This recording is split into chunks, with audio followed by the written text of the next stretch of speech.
Hi, this is again Parisa, and we want to do assignment 3 Markov decision process modeling of the system, of the environment actually.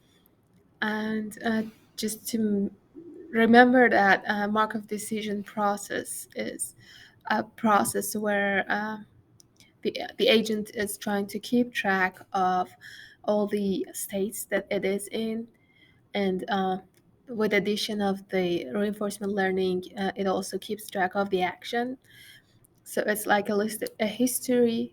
So we should know what environments we are in as an agent and be able to keep track of all of these states and actions we've been through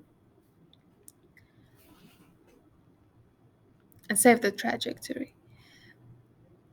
So here is an example that agent starts from S1 and we want to see how to reach the goal by saving that trajectory, uh, by finding the right trajectory. Uh,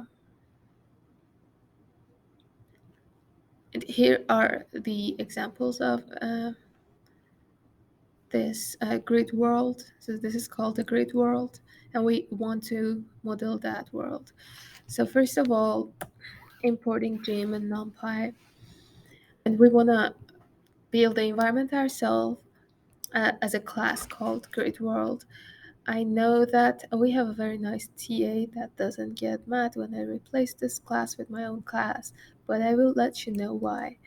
So I'm copying and pasting my own class, and we want to model this grid here. So the starting point is S1. If we look into it as a grid space, it's x0 and y0. And then there are 3 rows and 4 columns. These are the things we need to define, and the goal is on row 3, column 4, or if we want to address it, it would be like point 2, 3. So, or point, yeah. And so, and there are 2 obstacles on the way that if we hit them, it's like a valley. We fall into it and we lose. So we don't want it to happen. And so I didn't yet. So here, I want to explain this and then apply my changes and see how it works. Uh, so initially, it has a step reward that has been defined as -1, meaning that for each step we take, it's like we lose uh, some energy. That is very little. So we want to get the fastest route. So the step reward is a small negative value, and the obstacle reward is a bigger negative value that we want to miss falling into the or hitting the obstacle. So the reward is bigger, and the goal reward is a very high value positive that we want to reach it. And then there are a few parameters, minimum and maximum x and y, to define how big our grid world is, and we can change this later according to the map we want to model. And there's an action space, like it's originated from Jim, the list of discrete actions that can vary between 0 to 3 for different actions, meaning left, up, right, and down. And it is defined here, so we can say that, or define later that we can see. And then the state space is actually includes all of these grid values. So it's the I and j is like the points, each of the points in each state, ranging from the minimum value of x to the maximum value of x, also ranging from minimum value of y and maximum value of uh, y. So this needs another change as well. And then we define the obstacle's location.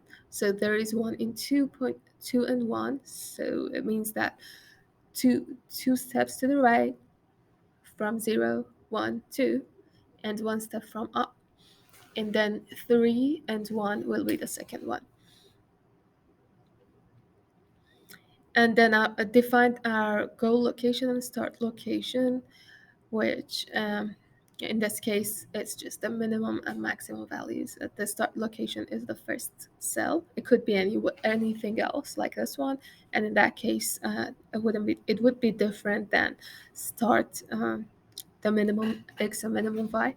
But in this case, the minimum gives us the start value, and the maximum gives us the goal value. So it's simplified by just defining it this way. And then there is a transition function that makes the transition from one state to another state that we want to see how it works. So transition function calls the create transition function that it wants to get a list of transitions. So it goes for each state in the state space and for each action in the action space, uh, getting the x and y that are the current state that we got from this loop. We check that for different actions there are different values. Like moving up means action 0, so the y is decreasing to go one step up, and the y is increasing to go one step down, which is action 1. And for moving right and left to left, x is getting decreased one step every time when action is 2, and when action is 3, the x is increased one step. And interesting, I'm just finding uh, interesting things here. Okay, uh, so the next state would be the x and y defined after doing this transition, and then the reward is calculated based on this step reward.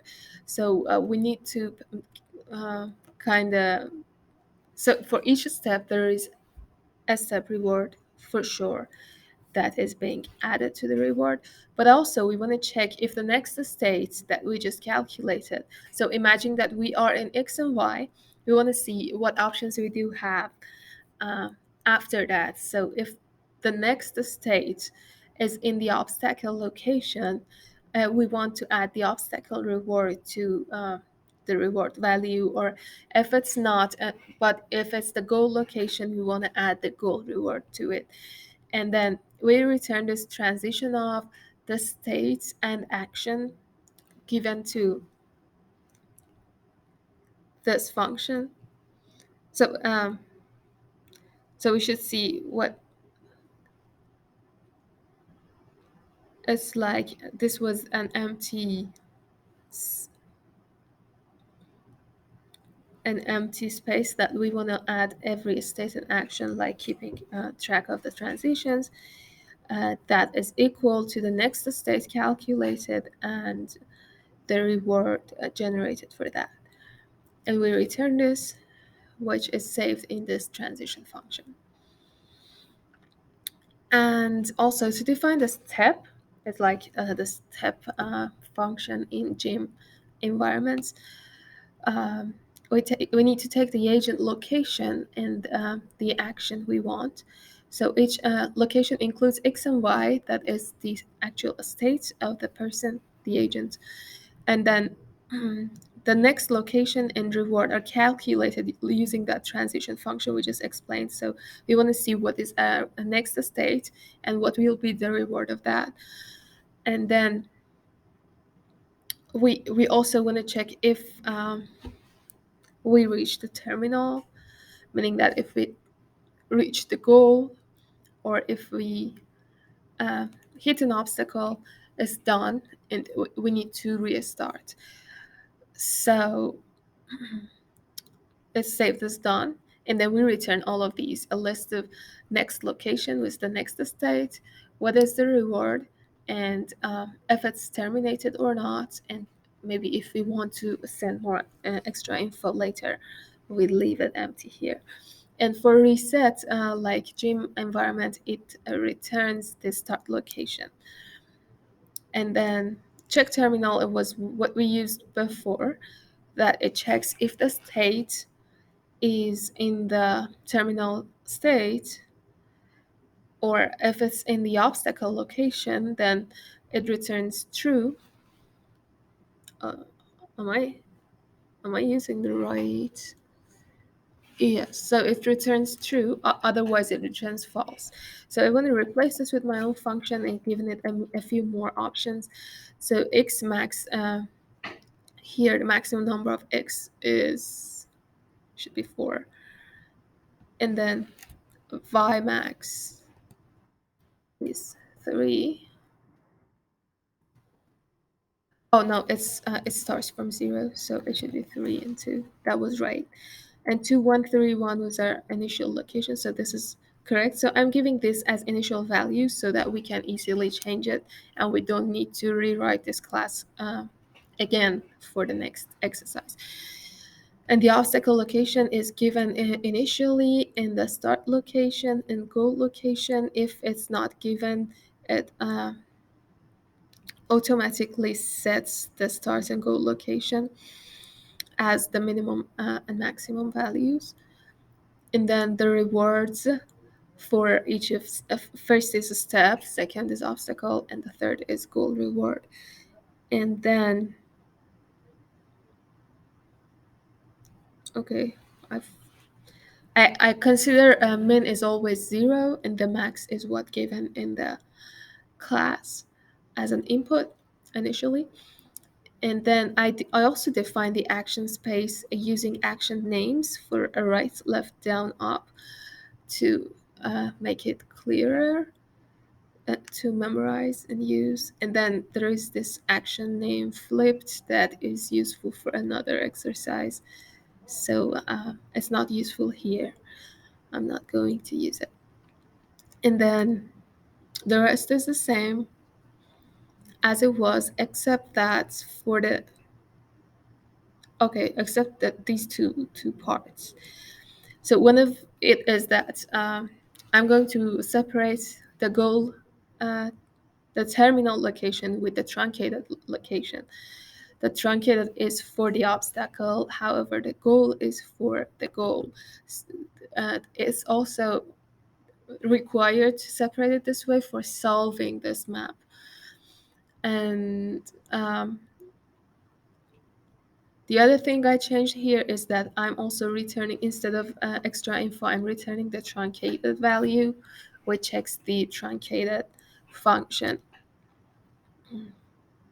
And that's the only difference. I'm going to run this. And exercise 1 asks us to do a task by moving the agent right, down, right, and see how it is affected in this map here.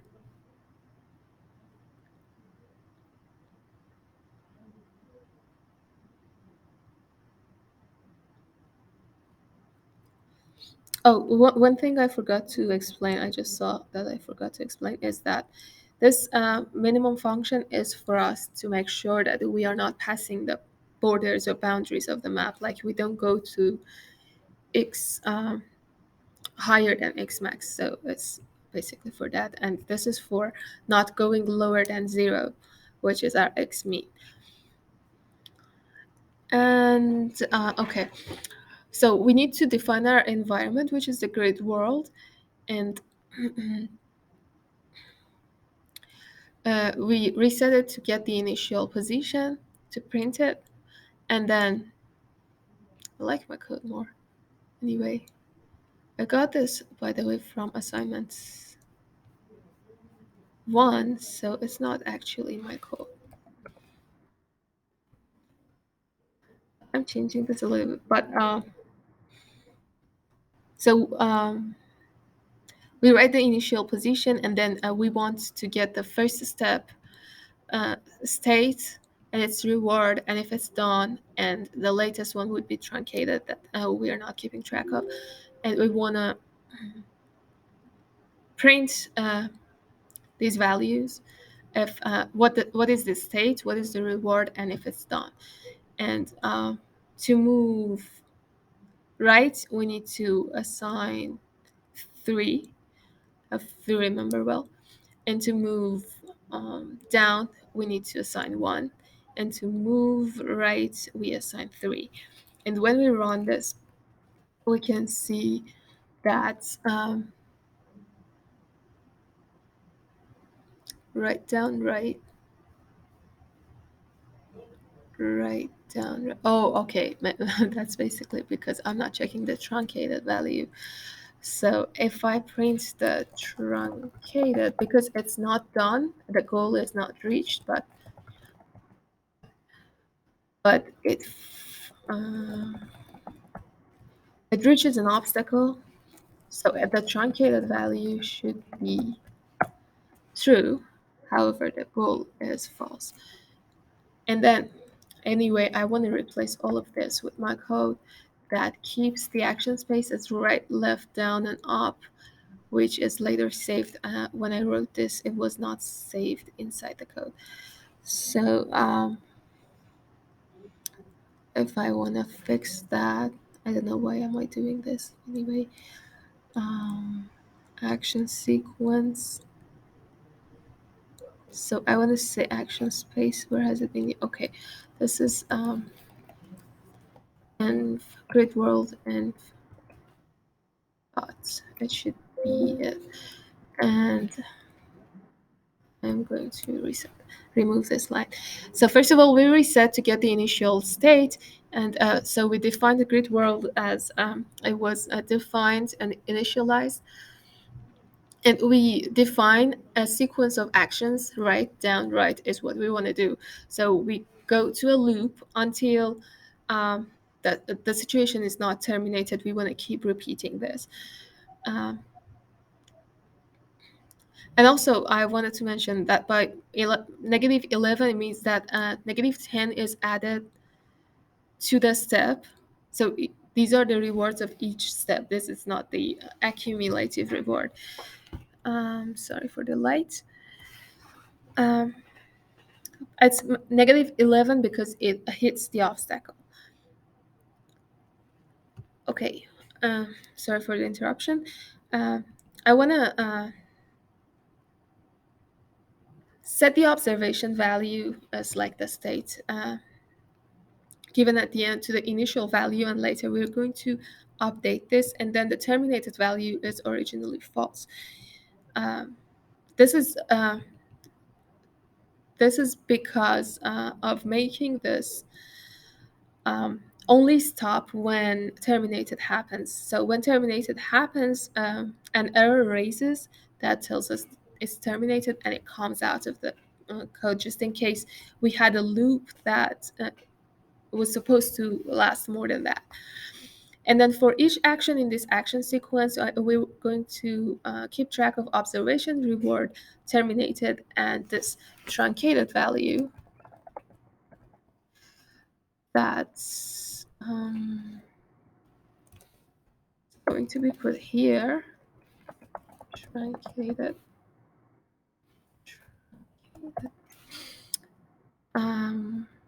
Giving the observation and the grid world environment dot action space of the given action. So the action space of this right would be 3. So if I tell it go right, it assigns 3 automatically instead of trying to convert it in my mind. And let's run this and see again. Okay, that was not part of the plan.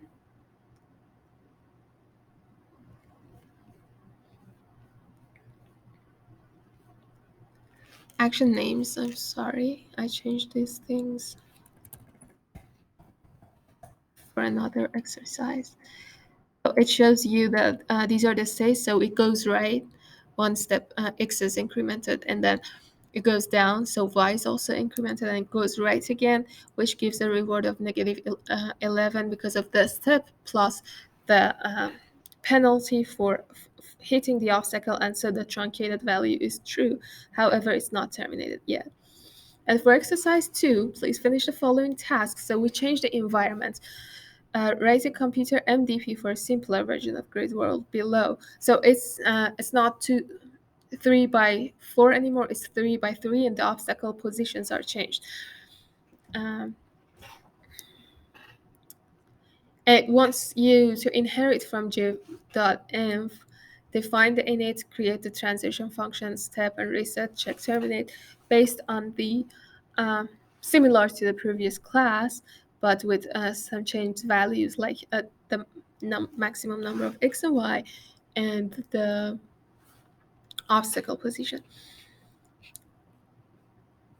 To do so, you can define your own grid world that everything is the same. This is the same as before, but y max is changed to 2. So it's like 0, 1, and 2. X max is 2 as well. So it's like 3 by 3. And the obstacle location is changed 0, 1, and 0, 2. So 0 means the first row, the first column, and the second row gives us 0, 1, and the third row gives us 0, 2. And this is another change that we applied. That should be it. But I'm not going to run this. I'm going to use my own function, my own class. Next location, reward, and done. Yes, basically mostly because it doesn't include the truncated situation, which is essential for solving the map. So I'm going to use this code here, but before doing that, I'm going to explain this. So this time we want to take, the actions we are taking include, where is it?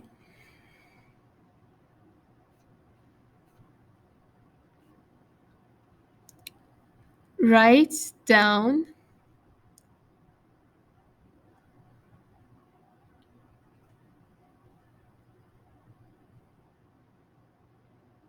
okay, write down, which is like write down. We want to reach the goal this time, not the obstacle. So we want to test if our class is working correctly. So it's like write gives it 3, 3, write, and down, 1, 1, given the step function. But I'm also going to change this into this, making it write, and down, and then that should be it. Let's run it. So this time, I said if it's terminated, give us this notice at the end. Oh, I did something wrong. I needed to reset. Okay. Oh, sorry. So this is the previous one. The change I need to do is to give it the obstacle location as 0.1 and 0.2. The other thing I need to change is the maximum number of x and y. So max x was originally 3. We want to change it to 2. So the rest should stay the same. And if we run this, it's terminated. So it's working correctly. It goes first right and then another right. So x is incremented twice, and then y is incremented down, and y incremented twice means ending at 2.2, which is the terminated position. And thank you for not getting mad at me changing everything here.